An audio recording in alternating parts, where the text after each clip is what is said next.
Hello friends, welcome to Himalaya education इसको। Friends, आज हम यहाँ पे अध्ययन करेंगे उत्तराखंड इतिहास से संबंधित महत्वपूर्ण प्रश्नोत्तरी का। और ये जो क्वेश्चन है फ्रेंड्स, ये एमसीक्यू बेस्ड क्वेश्चन है। यहाँ पे आपको जो है आज जो है 14 क्वेश्चन मैं लेके आ रखा हूँ और 14 क्वेश्चन ले एमसीक्यू आपको 14 क्वेश्चन देखने को मिलेंगे। लेकिन आप अगर वीडियो को ध्यानपूर्वक देखते हैं तो यहाँ पे जो है आपके 100+ क्वेश्चन आपको देखने को मिलेंगे। क्योंकि यहाँ पे जो है हर क्वेश्चन को मैं एक जो भी यहाँ पे क्वेश्चन है इन सबको यहाँ पे एक्सप्लेन करूँगा और इनके बारे में जो भी यहाँ पे तथ्य हैं तो उन सभी को मैं यहाँ पे लेके आऊँगा। तो सबसे पहले यहाँ पे देख लेते हैं कि जो उत्तराखंड का इतिहास है उसको क्या किया गया है, 3 भागों में बांटा गया है। अब वो कौन कौन से भाग हैं, तो सबसे पहले उत्तराखंड का जो इतिहास है प्रागैतिहासिक काल, और प्रागैतिहासिक काल का यहाँ पे कोई भी यहाँ पे लिखित साक्ष्य नहीं मिले हैं और उसको जो है पूरा पाषाण युगीन या उपकरण या गुहालेख चित्र कहा जाता है। दूसरा यहाँ पे जो है आद्य ऐतिहासिक काल है और इसके जो है प्रमाण व साहित्यिक प्रमाण मिले हैं, लिखित साक्ष्य मिले हैं, लेकिन ये क्या है, अपठ्य साक्ष्य हैं, इन्हें कोई भी पढ़ नहीं सकता है। अब यहाँ पे दूसरा जो है ऐतिहासिक काल है, तो ऐतिहासिक काल है फ्रेंड्स, तो इसके लिखित साक्ष्य मिले हैं और ये जो है इसके मुद्राएं, ताम्रपत्र, अभिलेख ये सभी यहाँ पे प्राप्त हुए हैं।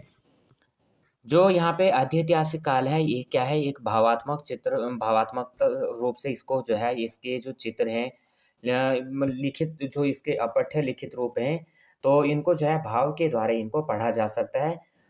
उसके बाद यहाँ पे देखेंगे जो हमारे इतिहास है, तो 1856 ईस्वी में कुमाऊं कमिश्नर हेनरी रैमजे ने जो है सबसे पहले क्या की थी, प्रागैतिहासिक काल की खोज की थी। सबसे पहले उत्तराखंड में खोज हुई थी और ये खोज की थी हेनरी रैमजे ने। और कब? 1856 में कुमाऊं कमिश्नर थे हेनरी रैमजे। उसके बाद जो यहाँ पे रैमजे जो थे, इन्होंने नियुक्त किया था डब्ल्यू.जे. हैंडवुड को। इन्होंने जो है उत्तराखंड में पुरातत्व का जनक माना जाता है डब्ल्यू.जे. हैंडवुड को। और इन्होंने जो है उत्तराखंड में रैमजे ने जो है इन्हें डब्ल्यू.जे. हैंडवुड को यहाँ पे नियुक्त किया था और इसलिए इन्हें जो है उत्तराखंड में पुरातत्व का जनक भी माना जाता है। किसे? हैंडवुड को। और हैंडवुड को किसने नियुक्त किया था? रैमजे ने। तो ये बहुत ही इंपॉर्टेंट पॉइंट थे, इनको आप नोट डाउन कर लेना। सबसे इम्पोर्टेंट पॉइंट बताऊंगा मैं यहाँ पे प्रागैतिहासिक काल के बारे में, तो आप लोग यहाँ पे नोट डाउन करते रहना। सबसे पहले प्रागैतिहासिक काल, इसका जो है प्री हिस्ट्री इसको कहते हैं। तो यहाँ पे जो है प्रागैतिहासिक काल वह काल है जिसकी जानकारी हमें पुरातात्विक स्रोतों से पता चलती है और पुरातात्विक स्थलों जैसे पाषाण युगीन उपकरण, गुफा, शैलचित्र, तो इनसे जो है हमें यहाँ पे प्रागैतिहासिक काल की पता चलता है। पुरातात्विक स्थल क्या होते हैं जिन्हें हम यानी यहाँ पे कि इनके जो पता चला है ये खुदाई के द्वारा चला है। इन तत्वों की जो पता चला है, कैसे पता चला है? खुदाई के द्वारा पता चला है और इस काल का कोई भी लिखित साक्ष्य आपको प्राप्त नहीं होगा। इस युग में जो है मानव वनों में जो है वनों में या पर्वतों, नदी घाट में या गुफाओं में यहाँ पे निवास करता था। उत्तराखंड में जो है प्रागैतिहासिक काल को जो है काल के जो प्रमाण मिले हैं, तो कौन कौन से उसको देख लेते हैं। सबसे पहले मिले हैं पाषाण युगीन उपकरण। क्योंकि फ्रेंड्स मैं इसको पहले इसलिए बता रहा हूँ क्योंकि आपको जो है यहीं से क्वेश्चन देखने को मिलेंगे और ये सब क्वेश्चन आपके जो है क्लियर होंगे। और अगर हम पहले थोड़ा थ्योरी देख लेते हैं, उसके बाद अगर आप जो है इसके आंसर लगाएंगे, तो आप अगर वीडियो को ध्यानपूर्वक सुन रहे होंगे तो आपको जो है पूरे आंसर यहाँ पे एकदम से खुद करेंगे। वैसे मैंने जो है ये पहले मार्क कर रखे क्योंकि मैंने अपनी प्रैक्टिस इनसे की थी, तो इसलिए जो है मैंने ऑलरेडी अब किए हुए हैं। तो फिर मैंने सोचा कि इस पर क्या करूँ, वीडियो बना दूँ तो आप लोग देख सकते हैं। तो सबसे पहले यहाँ पे देखेंगे तो पाषाण युगीन उपकरण हमने देखा। तो पाषाण युगीन उपकरण जो है वह उपकरण थे जिनका उपयोग मानव ने अपने विकास के अलग अलग चरणों में किया। अब जैसे हस्त कुठार हो गया यानी हैंड एक्स हो गया, चॉपर्स हो गए, खुरचनी हो गया, चॉपर्स यानी छुर जिसे कहते हैं, और स्केपर्स हो गया, छेनी हो गया। तो उत्तराखंड में जो है पाषाण युगीन उपकरण अलकनंदा नदी घाटी, अलकनंदा उत्तराखंड में पाषाण युगीन उपकरण, पाषाण यानी पत्थरों, पाषाण का मतलब क्या हो गया? पत्थर हो गया। तो पत्थरों से बने हुए उपकरण कौन कौन से हैं? हस्त कुठार यानी हैंड एक्स हो गया, कुल्हाड़ी हम जिसे कहते हैं, और छुर यानी चॉपर्स हो गया, खुरचनी हो गई, छेनी हो गई। तो ये क्या है? सभी जो है पाषाण यानी पत्थरों से बने हुए हैं। तो उत्तराखंड में जो है पाषाण युगीन उपकरण सबसे पहले अलकनंदा नदी घाटी, डांग, स्वीत, कालसी नदी घाटी और रामगंगा घाटी इन क्षेत्रों में पाए गए हैं। जिनसे इस बात की पुष्टि होती है कि पाषाण युगीन मानव उत्तराखंड में भी निवास करते थे। अब यहाँ पे क्वेश्चन बन सकता है कि किससे यह पता चलता है, किससे यह पता चला कि पाषाणयुगीन जो मानव थे वो उत्तराखंड में निवास करते थे, तो हमें पता चला पाषाणयुगीन उपकरणों से। उसके बाद आता है लेख व गुहा चित्र। तो लेख व गुहा चित्र जो है उत्तराखंड के अलग-अलग जिलों में पाए गए हैं। अब यहाँ से हमारे क्वेश्चन जो है यहाँ पे बनने स्टार्ट हो जाएँगे। तो सबसे पहले लेख व गुहा चित्र जो मिले थे हमें, सबसे पहले मिले अल्मोड़ा से। कहाँ से? अल्मोड़ा। उसके बाद आ जाते हैं हम चमोली जनपद, फिर उत्तरकाशी, फिर पिथौरागढ़ और इन जगहों सभी से क्या मिलने लगे हमें ल गुहा लेख व चित्र मिलने लगे। सबसे पहले यहाँ पे है कि अल्मोड़ा, तो अल्मोड़ा जो है फ्रेंड्स, अल्मोड़ा जनपद में अलग-अलग स्थानों पे मिले जो है प्रागैतिहासिक जो काल के बारे में जानकारी मिलती है। तो सबसे पहले देखेंगे लाखों उड्यार, इसमें सबसे पहले क्या आता है? लाखों उड्यार आता है। तो लाखों उड्यार गुफा जो है ये मध्य पाषाण काल का है और इसकी जो खोज हुई थी, ये हुई थी फ्रेंड्स किसी बुक में 1968 है और किसी बुक में 1963 है। ये आप जो है, जो भी यहाँ पे ऑप्शन आएगा, अगर आएगा कि लाखों उड्यार की खोज कब हुई थी? अगर 1963 रहेगा तो आप ये आंसर भी दे सकते हैं, क्योंकि अलग-अलग बुक्स में है और कहीं पे क्या है 1968 है, तो ये दोनों आंसर आप यहाँ पे दे सकते हैं। दूसरा यहाँ पे फ्रेंड्स इसकी जो खोज की थी वो की थी डॉक्टर महेश्वर प्रसाद जोशी ने। किसने खोज की थी? डॉक्टर महेश्वर प्रसाद जोशी ने इसकी खोज की थी और ये जो गुफा है फ्रेंड्स ये है अल्मोड़ा के बाड़े छिना के पास दल बैंड पर। कहाँ पे है? अल्मोड़ा लाखों गुफा जो है अल्मोड़ा के बाड़े छिना के पास दलबैंड पर। और इसके जो साक्ष्य मिले यहाँ से, क्या-क्या मिले हैं? तो लाखों गुफा से मानव तथा पशुओं के चित्र प्राप्त हुए हैं और चित्र में जो है मानवों को समूह में नृत्य करते हुए दिखाया गया है। और नृत्य करते कैसे दिखाया गया है? इस तरह से त्रिशूल आकृति टाइप में। अब जैसे मानव है तो इस तरह से, जैसे ये मनुष्य हो गया, अब इसके ये हाथ हो गए, ये वाला मनुष्य हो गया, फिर दूसरा मनुष्य हो गया, इसके हाथ ये हो गए, तो इस तरह से इसको नृत्य करते हुए दिखाया गया है। इसी तरह से जो है आप आधे ऐतिहासिक काल या कोई भी आप काल पढ़ते हैं, सब में इसी तरह के आप अगर मनुष्य दिखाया होगा, इस तरह से दिखाया होगा या मनुष्य इस तरह से दिखाया होगा त्रिशूल आकार में। तो ये होगी, इस तरह से मनुष्य को दिखाया जाता था। अब ये नेक्स्ट यहाँ पे जो है, यहाँ पे क्या होता है फिर कि लाखों उड्यार जो है सुयाल नदी के तट पर स्थित है और इसमें जो है शैल चित्रों में भीमबेटका शैल चित्र के समान समरूपता देखी गई है। आपको यहाँ से क्वेश्चन बनेगा कि वह कौन सा उड्यार है या कौन सी गुफा है जिसमें भीमबेटका के शैल चित्रों के समान समरूपता देखने को मिली है? ये मिली है फ्रेंड्स लाखों उड्यार से। अब लाखों उड्यार कहाँ पे है? चमोली जनपद में है और इसकी खोज 1968 में या 1963 में की गई थी डॉक्टर महेश्वर प्रसाद जोशी के द्वारा। अब यहाँ पे जो है अल्मोड़ा जनपद में अन्य हम देख लेते हैं, तो यहाँ पे सबसे पहले देखेंगे फड़का नौली, पेटसाल, लुएथाप, फलसीमा। तो इनको आप ध्यान से देखना, नोट भी करना। इन सब की जो खोज कर रखी है, फड़का नौली, पेटसाल, लुएथाप और फलसीमा, इन सब की खोज अल्मोड़ा में है और इनकी खोज की है यशोधर मठपाल ने। किसने की है? यशोधर मठपाल ने खोज की है। दूसरा, यहाँ पे बनेगा सबसे पहले फड़का-नौली, लेकिन खोज इनकी अलग-अलग हो रखी है। यहाँ पे जो फड़का-नौली है, यहाँ से 3 शिलाश्रय मिले। क्या मिले? 3 शिलाश्रय मिले और इसकी जो खोज की मैंने बता दिया, यशोधर मठपाल ने की थी। और कब इसकी खोज की गई थी? फड़का-नौली की जो खोज की गई 1985 में की गई थी। उसके बाद जो आता है पेटसाल आता है और पेटसाल से यहाँ पे 2 शिलाश्रय मिले और इसकी जो खोज हुई थी 1989 में मिली थी। दूसरा यहाँ पे मैंने जो अभी फड़का-नौली बताया, यहाँ पे जो है झोड़ा नृत्य के प्रमाण भी यहाँ से मिलते हैं। क्या मिलते हैं? झोड़ा नृत्य के प्रमाण भी आपको यहाँ से मिलते हैं। और उसके बाद फल सीमा आ जाते हैं, तो फल सीमा जो है अल्मोड़ा के फल सीमा से योग व मुद्रा और नृत्य मुद्रा में योग मुद्रा और नृत्य मुद्रा में आपको जो है आकृति यहाँ पे मानव की आकृतियाँ यहाँ से प्राप्त हुई हैं। उसके बाद है फ्रेंड्स यहाँ पे कसार देवी मंदिर। तो जो कसार देवी मंदिर है ये अल्मोड़ा से जो है 8 किलोमीटर दूर कश्यप पहाड़ी की चोटी पर स्थित है। कहाँ से? अल्मोड़ा से जो है 8 किलोमीटर दूर कश्यप पहाड़ी की चोटी पर स्थित है और इस मंदिर से जो है 14 नर्तकों का सुंदर चित्रण भी यहाँ से मिला है। तो ये हमने महत्वपूर्ण बिंदु देखे। कसार देवी मंदिर के बारे में पूछा जाता है तो आप कह सकते हैं अल्मोड़ा जनपद में है और मेन अल्मोड़ा से जो है 8 किलोमीटर दूर कश्यप पहाड़ी की चोटी पर स्थित है और इस मंदिर से क्या मिला? 14 नर्तकों का सुंदर चित्रण यहाँ से प्राप्त हुआ था। यहाँ पे हमने देखा लाखों उड्यार गुफा हो गया सुयाल नदी के तट पर। तीन जो भी यहाँ पे गुफा उड्यार पाए गए ना, यहाँ से आपको जो है लाल रंग के, गुलाबी, सिंदूरी, सफ़ेद और काले रंग के, इस तरह से लाल रंग के आपको यहाँ पे लिखावट मिली या आपको यहाँ पे जो भी चित्र मिले इस तरह के रंगों में यहाँ पे मिले। उसके बाद आ जाते हैं हम, उसके बाद यहाँ पे जो है एक गुफा है वो अल्मोड़ा में, कौन सी है? काली माटी गुफा। कौन सी है? काली माटी गुफा। उसके बाद यहाँ पे जो है हटवाल घोड़ा गुफा। कौन सी है? हटवाल घोड़ा गुफा। यहाँ पे महत्वपूर्ण बिंदु है, हटवाल घोड़ा गुफा। ये भी कहाँ पे है? ये भी आपका जो है अल्मोड़ा जनपद में है। उसके बाद यहाँ पे जो है यहाँ पे दूसरा, यहाँ पे प्रागैतिहासिक कला का केंद्र भी अल्मोड़ा में है। कहाँ पे है? प्रागैतिहासिक कला का केंद्र भी अल्मोड़ा में है। बहुत ही इंपॉर्टेंट पॉइंट है, हम बता रहा हूँ, तो आप नोट डाउन कर लेना। प्रागैतिहासिक कला का जो केंद्र है वो कहाँ पे है? आपके अल्मोड़ा में है।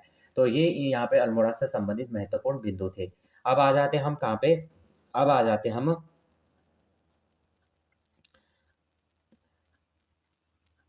अब आते हैं हम चमोली जनपद में। तो चमोली यहाँ पे देखेंगे, तो चमोली जनपद के बारे में देखेंगे। चमोली जनपद जो है, यहाँ से भी हमें जो है अलग अलग जानकारी यहाँ से मिलती हैं। सबसे पहले देखेंगे हम चमोली जनपद का ग्वारखा गुफा। अब यहाँ पे थोड़ा हम ग्वारखा गुफा और लाखों गुफा में जो है कंफ्यूज हो जाते हैं। आपको ध्यान देना है, चमोली से मिला ग्वारखा गुफा और कुमाऊं के अल्मोड़ा से मिला कौन सा? लाखों उड़ियार। ये ध्यान देना आपको। तो जो चमोली जनपद है, चमोली जनपद से सबसे पहले क्या मिला? ग्वारखा, सॉरी ग्वारखा नहीं, हाँ ग्वारखा गुफा मिला। यहाँ पे मैं ही कंफ्यूज हो गया था, ग्वारखा गुफा मिला। तो यहाँ से जो है ग्वारखा गुफा में जो है गुलाबी और लाल रंग के चित्र मिले। कैसे? किस रंग के चित्र मिले यहाँ से? गुलाबी और लाल रंग के चित्र मिले। यहाँ पे जो है मानव को त्रिशूल अंकित द्वारा दर्शाया गया। मैंने अभी आपको बताया था ना कि मानव को कैसे दर्शाया गया है। मानव को चित्र अंकित किया गया है त्रिशूल द्वारा। इसकी जो खोज की थी, ये खोज की थी ग्वारखा गुफा की, जो खोज की थी ये की थी राकेश भट्ट ने। किसने की थी? राकेश भट्ट ने खोज की थी। और ग्वारखा गुफा, ध्यान देना, एक एक पॉइंट जो है बहुत ही इंपॉर्टेंट पॉइंट है। ग्वारखा गुफा जो है ये है डुंगरी गांव, चमोली जनपद में पड़ता है डुंगरी गांव, जो है थराली तहसील में अलकनंदा नदी के किनारे स्थित है। ध्यान देना कि ग्वारखा गुफा कहाँ पे है?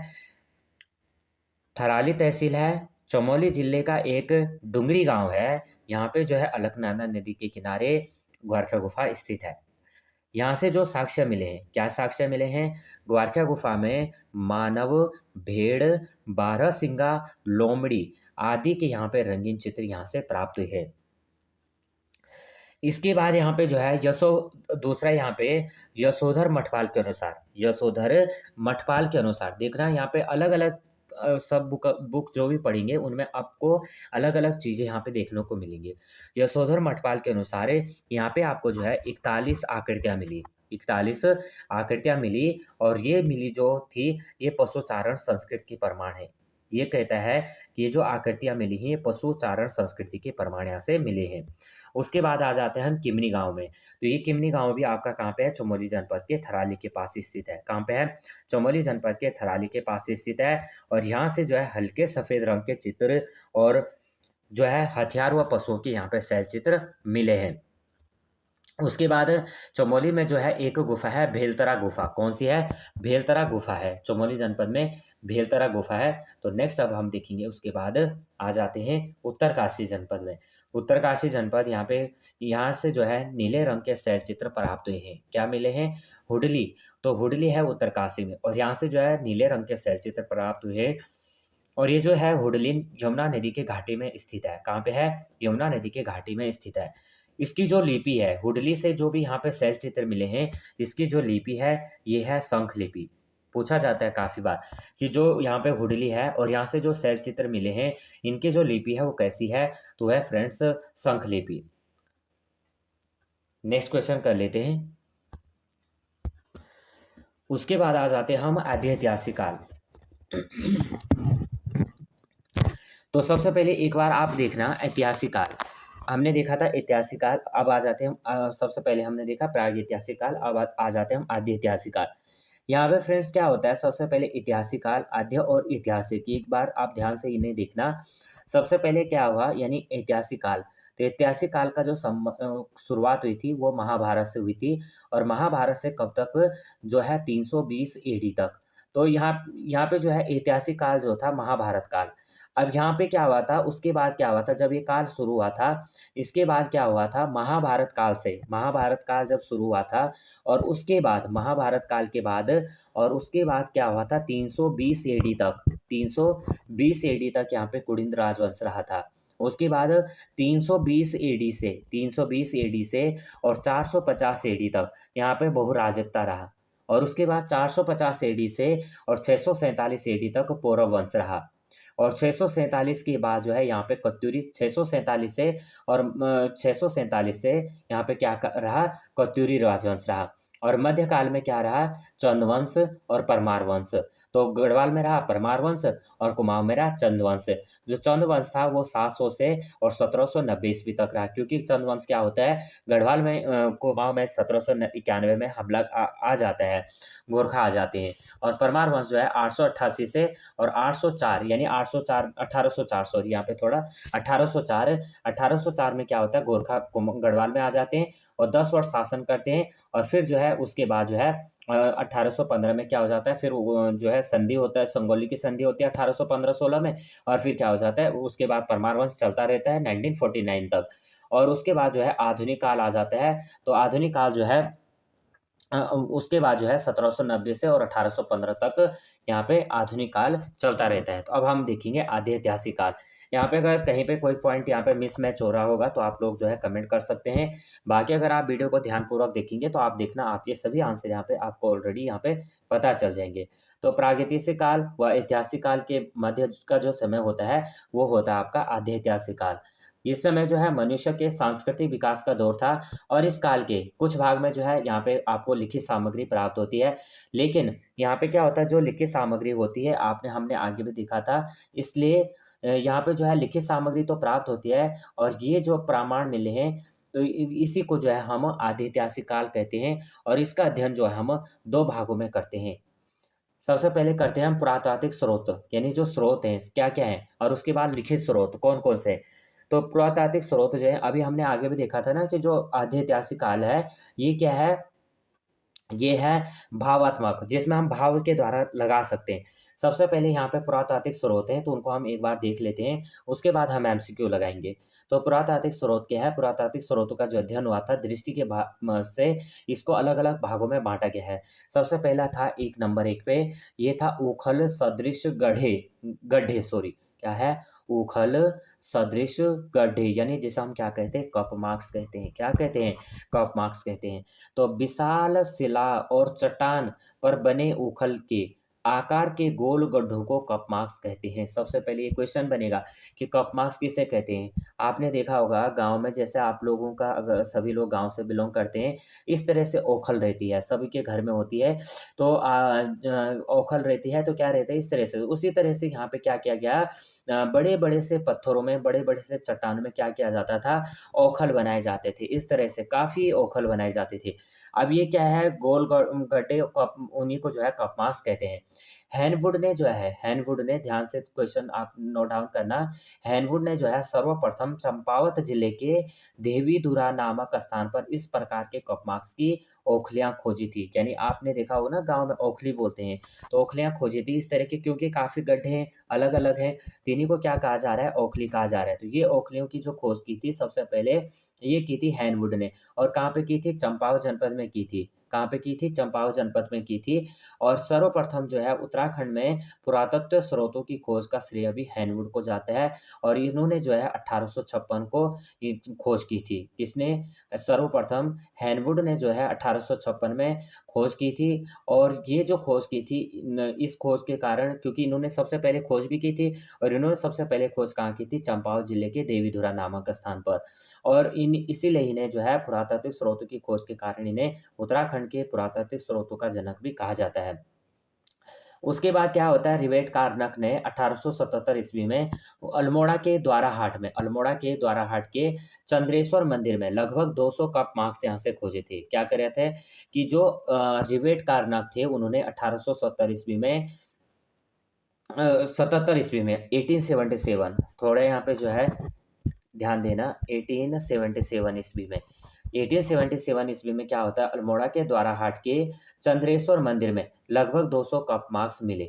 जो कि एक 12 समांतर पंक्तियों में लगे हुए थे। समांतर आप समझते हैं, समांतर यानी इस तरह से, समांतर पंक्तियों में इस तरह से थे, इस तरह से बनाए गए थे।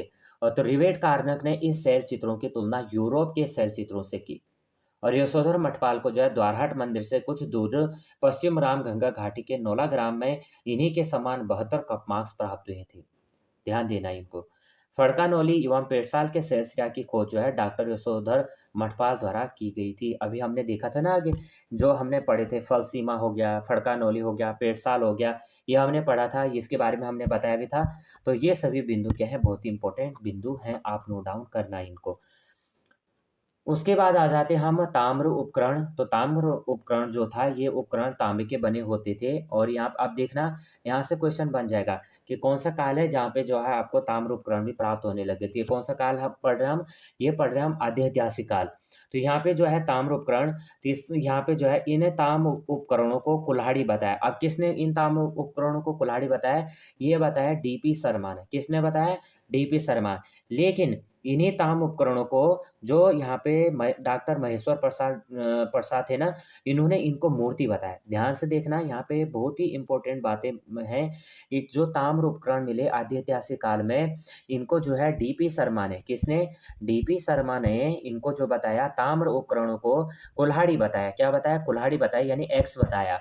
और जो यहाँ पे डॉक्टर महेश्वर प्रसाद थे, इन्होंने इनको मूर्ति बताया। तो देखना यहाँ पे अलग-अलग तथ्य हैं, अलग-अलग तरह से क्वेश्चन यहाँ पे बन सकते हैं। तो ताम्र निखात संस्कृति ऊपरी गंगा घाटी की प्राचीनतम संस्कृति है। हरिद्वार के निकट बहादराबाद से ताम्र निर्मित भाला, रिंग्स, चूड़ियाँ आदि नहर की खुदाई के दौरान प्राप्त हुए, और एच.डी. सांकलिया के अनुसार ये उपकरण गोदावरी घाटी से प्राप्त यहाँ पे जो है उपकरणों के समरूप हैं। क्वेश्चन बहुत ही इंपॉर्टेंट है, आप नोट डाउन इसको कर सकते हैं कि ये को कहा जा सकता है कि जब हरिद्वार के निकट बहादुराबाद से ताम्र निर्मित भाला, रिंग्स, चूड़ियाँ आदि नहर की खुदाई के दौरान प्राप्त हुए हैं। किसके द्वारा जो है इनके जो उपकरण किसके समरूप बताए गए हैं, और किसने बताए? तो ये बताए गए गोदावरी घाटी से प्राप्त उपकरणों के समरूप, और किसने कहा? एच.डी. सांकलिया ने कहा। किसने कहा? एच.डी. सांकलिया ने कहा। उसके बाद क्या होता है, 1986 ईस्वी में अल्मोड़ा जनपद से एक वर्ष 1989 ईस्वी में बनकोट पिथौरागढ़ से 8 ताम्र मानव आकृतियां प्राप्त हुई। क्या हुए? वर्ष 1986, ध्यान देना, ये बहुत ही इंपॉर्टेंट पॉइंट है। 1986 में क्या होता है, अल्मोड़ा जनपद से एक वर्ष 1989 ईस्वी में बनकोट पिथौरागढ़ से 8 ताम्र मानव आकृतियां प्राप्त हुई है। इन ताम्र उपकरणों से इस बात की पुष्टि होती है कि गढ़वाल कुमाऊं में ताम्र उत्पादन से इस युग में होता था। क्या है कि इस इन जो ताम्र उपकरण पाए गए हैं, इससे ये पुष्टि हो रही है कि जो गढ़वाल में और कुमाऊं में जो है इस समय तांबे का उत्पादन होता था। नेक्स्ट यहाँ पे जो है क्वेश्चन अभी मैंने लिए नहीं है, ये मैं ऐसे, बाकी यहाँ पे देखना, जो अगर आपको वीडियो हेल्पफुल लग रही है तो आप वीडियो को लाइक शेयर और सब्सक्राइब भी करना। और आपको यहाँ पे जो है ये जो मैं पॉइंट बता रहा हूँ, ये आपको हेल्पफुल लग रहे हैं या आपको सही लग रहे हैं, नहीं तो मैं आगे इसको कंटिन्यू रखूँगा। इससे पहले वैसे मैंने जो है फ्रेंड्स, यहाँ पे उत्तराखंड में यहाँ पे जो है, इससे पहले भी मैंने जो है उत्तराखंड राज्य में पत्रकारिता हो गया, उत्तराखंड पृथक राज्य आंदोलन हो गया, उत्तराखंड गांधी जो है गांधी जी की यात्रा, उत्तराखंड के प्रमुख आंदोलन हो गया, कुली बेगार और कुमाऊं परिषद हो गया। इनको मैंने इसी तरह से ब्रीफ में एक्सप्लेन करके यहाँ पे अपलोड कर रखा है। तो आपको ये एक्सप्लेन अच्छा लग रहा है या कैसे लग रहा है, आप जो है यहाँ पे कमेंट कर सकते हैं।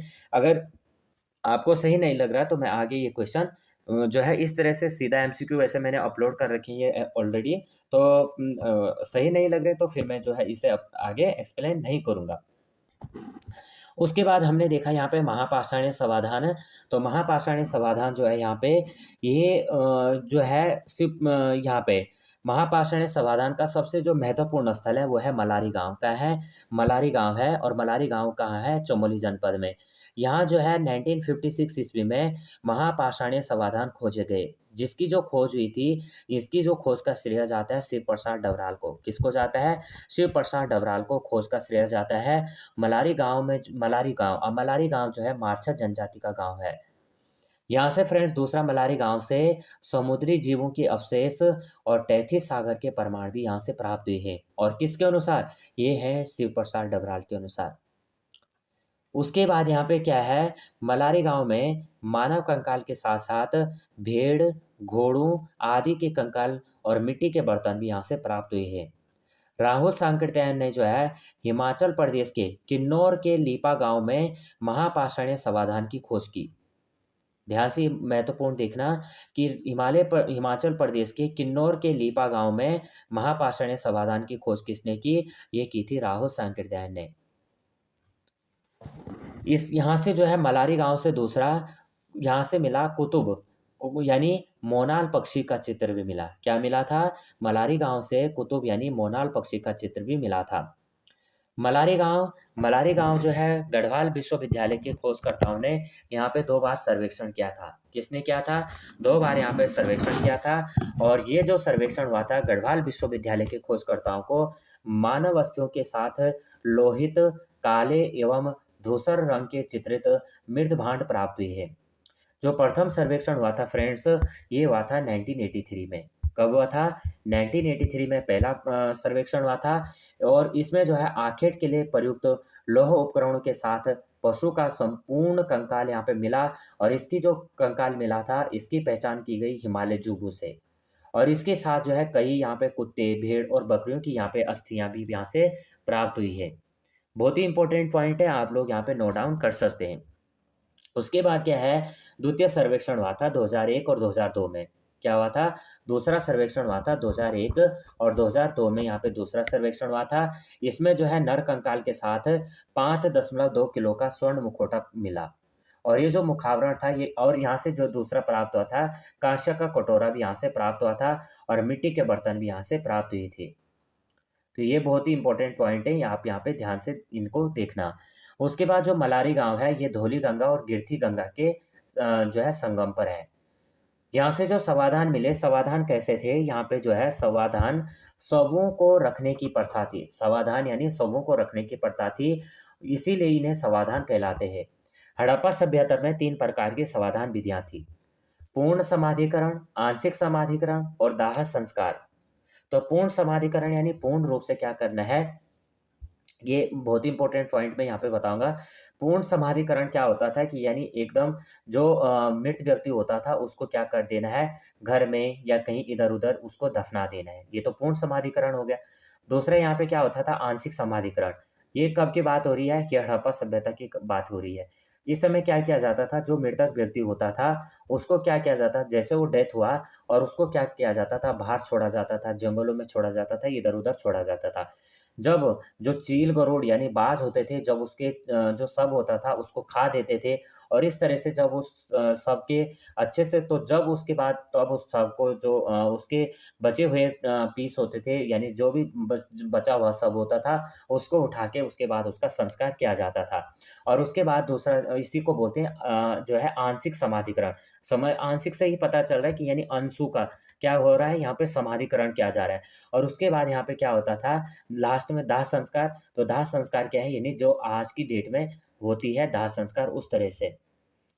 उसके बाद क्या आता है फ्रेंड्स, साहित्यिक स्रोत आ जाते हैं। हमने देखा पुरातात्विक स्रोत, पुरातात्विक स्रोत में हमने देख लिए। अब आ जाते हैं हम लिखित स्रोत। तो सबसे पहले आ जाते हैं हम साहित्यिक स्रोत। साहित्यिक स्रोत में सबसे पहले क्या आएगा, ये आएगा आपका वेद आएगा। क्या आएगा? वेद आएगा।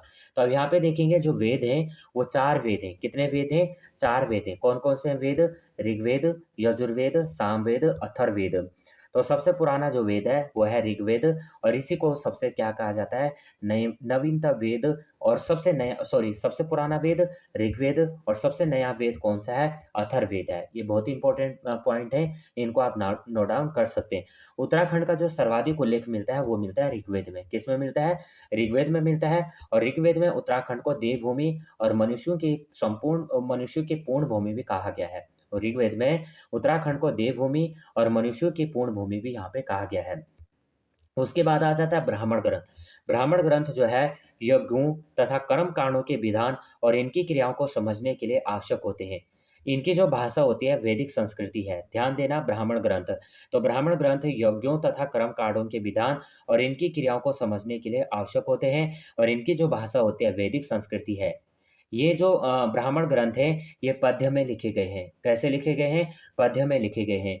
प्रत्येक वेद के ब्राह्मण ग्रंथ होते हैं। प्रत्येक वेद के क्या हैं? ब्राह्मण ग्रंथ हैं। और ऐतरेय ब्राह्मण ऋग्वेद का ब्राह्मण ग्रंथ है। ध्यान देना, ऐतरेय ब्राह्मण ऋग्वेद का ब्राह्मण ग्रंथ है और ऐतरेय ब्राह्मण ग्रंथ उत्तराखंड के लिए उत्तर कुरु शब्द का प्रयोग हुआ है। ऐतरेय ब्राह्मण ग्रंथ में उत्तराखंड के लिए उत्तर कुरु शब्द का प्रयोग यहाँ पे किया गया है। कौशितकी ब्राह्मण ग्रंथ में वाक देवी का निवास स्थान बद्री आश्रम बताया गया है। ध्यान से महत्वपूर्ण बिंदु है कि जो कौशितकी ब्राह्मण ग्रंथ है इसमें वाक देवी का निवास स्थान बद्री आश्रम बताया गया है और ऐतरेय ब्राह्मण ग्रंथ में उत्तराखंड के लिए उत्तर कुरु शब्द का यहाँ पे प्रयोग किया गया है। अब आ जाते हैं हम नेक्स्ट बिंदु पे। तीसरा हमारे यहाँ पे है पुराण। तो पुराण जो है हमारा, ये क्या है? पुराण हमारे 18 होते हैं, सभी को पता है। पुराण कितने हैं? 18 पुराण है। इनमें जो सबसे बड़ा पुराण है वो है स्कंद पुराण। कौन सा पुराण है? स्कंद पुराण है। और सबसे पुराना पुराण की बात आ जाए तो यह है मत्स्य पुराण। कौन सा है? मत्स्य पुराण है। इसमें जो है स्कंद पुराण, तो स्कंद पुराण में जो है 5 हिमालय खंडों नेपाल, मानस खंड, केदार खंड, जालंधर, कश्मीर का उल्लेख मिलता है। गढ़वाल का जो क्षेत्र है इसको स्कंद पुराण में केदार खंड और कुमाऊं क्षेत्र को जो है मानस खंड कहा गया है। केदार खंड में गोपेश्वर गौस्थल नाम से वर्णित है और स्कंद पुराण में हरिद्वार को मायापुरी और कुमाऊं के लिए जो है कुर्मांचल शब्द का यहाँ पे उल्लेख मिलता है। कांतेश्वर पर्वत, कांदेव यानी चंपावत पर भगवान, यानी कांदेव चंपावत पर भगवान विष्णु ने जो है कुर्मा या कच्छ अवतार लिया था और इसलिए कुमाऊं क्षेत्र को प्राचीन में कुमाऊं के नाम से जाना जाता था। बाद में कुर्मांचल को ही कुमाऊं कहा गया। ये बहुत ही इंपॉर्टेंट पॉइंट है, इनको आप नोट डाउन कर सकते हैं। उसके बाद आ जाता है ब्रह्म पुराण, वायु पुराण। तो ब्रह्म पुराण व वायु पुराण के अनुसार कुमाऊं क्षेत्र में किरात, किन्नर, यक्ष, गंधर्व, नाग इन जातियों का यहाँ पे निवास था।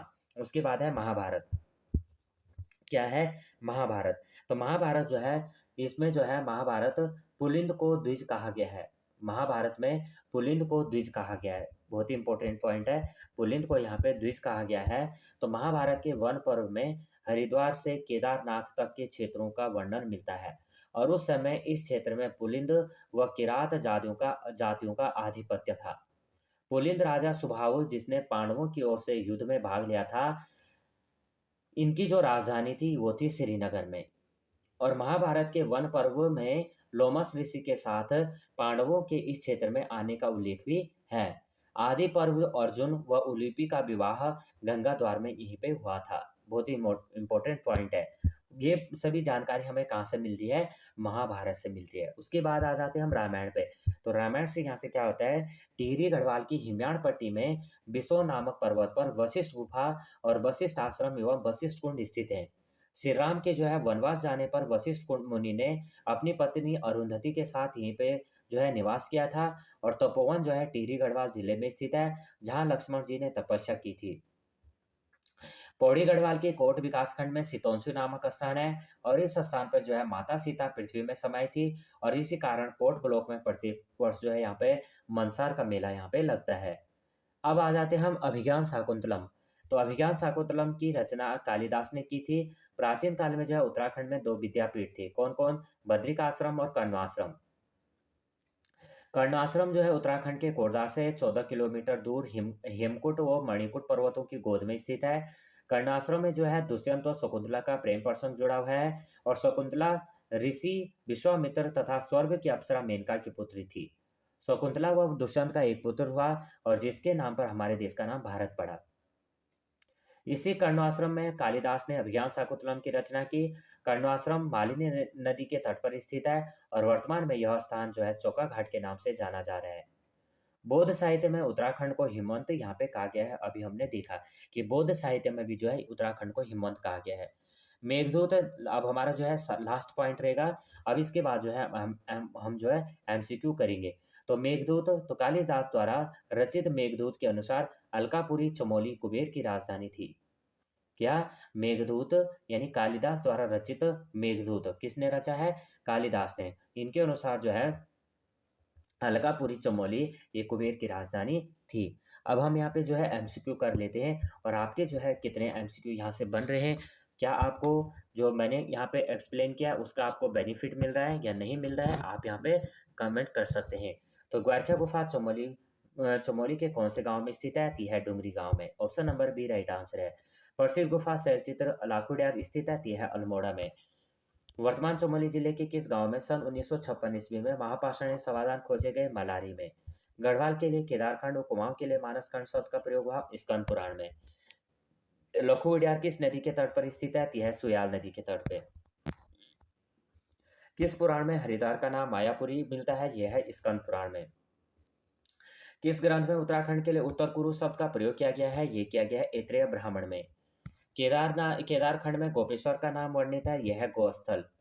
कुमाऊं क्षेत्र का नाम कुमाऊं कांतेश्वर नामक पर्वत के कारण पड़ा? यह पर्वत है चंपावत में। फड़का नौली एवं पेड़साल के शिलाश्रय की खोज की थी डॉक्टर यशोधर मठपाल द्वारा। दुष्यंत और शकुंतला का प्रेम प्रसंग जुड़ा हुआ है? ये जुड़ा है कर्ण आश्रम से। महाभारत अनुसार राजा विराट की राजधानी थी? ये थी श्रीनगर। वशिष्ठ गुफा व वशिष्ठ कुंड स्थित है? ये है टिहरी में। प्राचीन साहित्य में कुमाऊं क्षेत्र को जाना जाता था? ये जाना जाता था मानसखंड। तो ये हमने यहाँ पे जो है 14 यहाँ पे महत्वपूर्ण प्रश्न किए, और उसके बाद जो है यहाँ पे अन्य जो क्वेश्चन करेंगे हम नेक्स्ट वीडियो में, मैं इन क्वेश्चंस को लेके आऊँगा। अगर ये वीडियो आपको थोड़ा भी हेल्पफुल लगेगी तो प्लीज़ वीडियो को लाइक शेयर और सब्सक्राइब कर देना, बेल आइकन को प्रेस करना। जय हिंद, जय उत्तराखंड।